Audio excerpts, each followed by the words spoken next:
جو حسینی پرچم کو تھام کر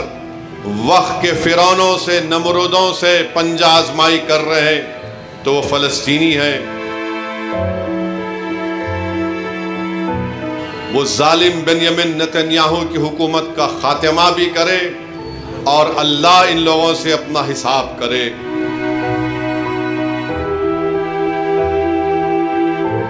ہم اپنی حکومت سے مطالبہ کرتے ہیں کہ وہ فلسطینیوں کے ظلم کے خلاف آواز اٹھائیں۔ صرف یہ بولنا کافی نہیں ہے کہ ہم 2 اسٹیٹ سلوشن کے قائل ہیں۔ جو فلسطینیوں پر جینوسائیڈ ہو رہا ہے، اس جینوسائیڈ کو رکانا بھارت کی بھی ذمہ داری ہے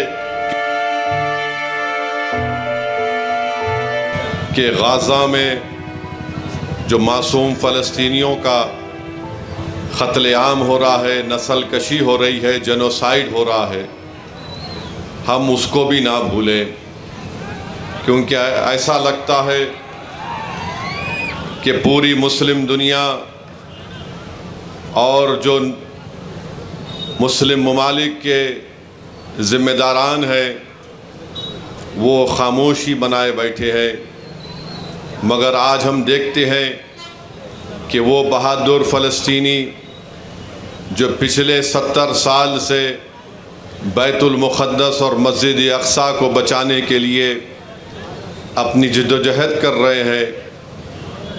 اور 1 سال کے اندر 60,000 سے زیادہ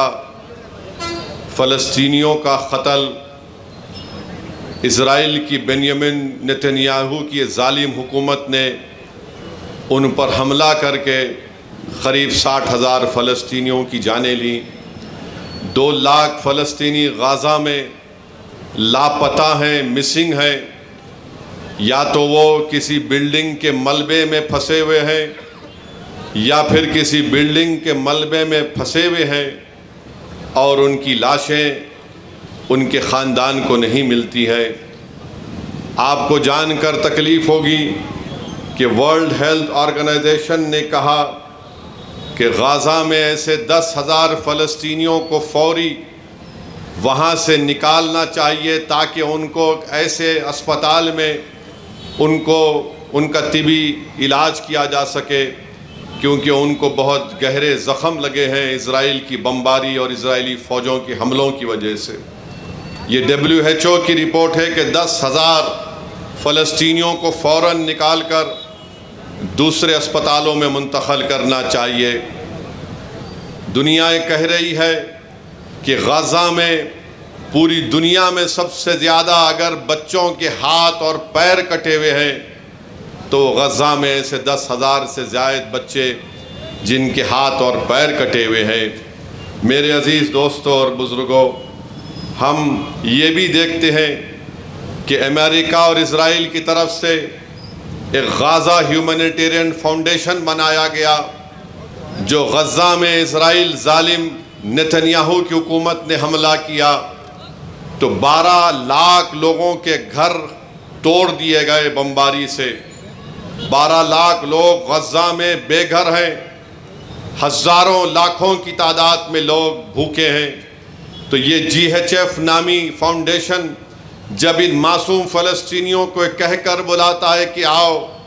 ہم تم کو کھانا دیں گے، تو جب وہاں پر یہ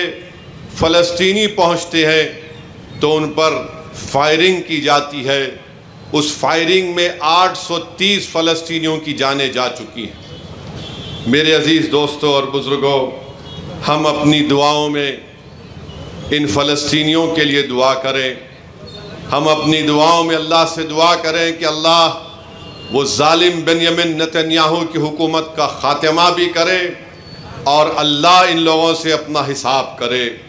میرے عزیز دوستوں اور بزرگوں، دنیا میں اگر کوئی کربلا کی داستان کو کوئی دہرا رہا ہے آج کی تاریخ میں تو وہ فلسطینی غزہ میں اور مغربی کنارے میں آج جدوجہد کر رہے ہیں۔ جو حسینی پرچم کو تھام کر وقت کے فرعونوں سے، نمرودوں سے پنجہ آزمائی کر رہے ہیں تو وہ فلسطینی ہیں۔ ہم چاہے بودن میں ہوں یا سرزمین بھارت میں ہوں، اگر ہم انصاف کو پسند کرتے ہیں اگر ہمارے دلوں میں انسانیت ہے تو ہم کو ان ظالم حکومت کے ظلم کی مذمت کرنی چاہیے اور پوری دنیا کو یہ روکنا چاہیے جو جینوسائیڈ نیتنیاہو کی حکومت کر رہی ہے،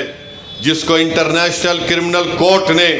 جس کو انٹرنیشنل کورٹ آف جسٹس نے اس کے خلاف وارنٹ جاری کیے، مگر افسوس ہوتا ہے کہ امریکہ اور برطانیہ اس انٹرنیشنل کورٹ آف جسٹس کے ججوں پر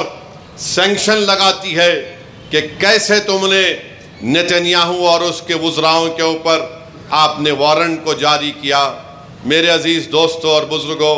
ہم ہماری حکومت سے بھی مطالبہ کرتے ہیں کہ بھارت نے ہمیشہ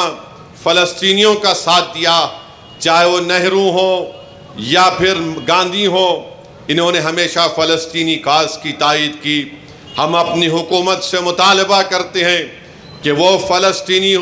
فلسطینیوں کے ظلم کے خلاف آواز اٹھائیں۔ صرف یہ بولنا کافی نہیں ہے کہ ہم 2 اسٹیٹ سلوشن کے قائل ہیں۔ جو فلسطینیوں پر جینوسائیڈ ہو رہا ہے، اس جینوسائیڈ کو رکانا بھارت کی بھی ذمہ داری ہے کہ وہ 2 ٹوک الفاظ میں اس ظالم نیتنیاہو کو کہے کہ فلسطینیوں کی نسل کشی کو روک لگائی جائے، ان کو ان کا جائز مقام ملنا چاہیے۔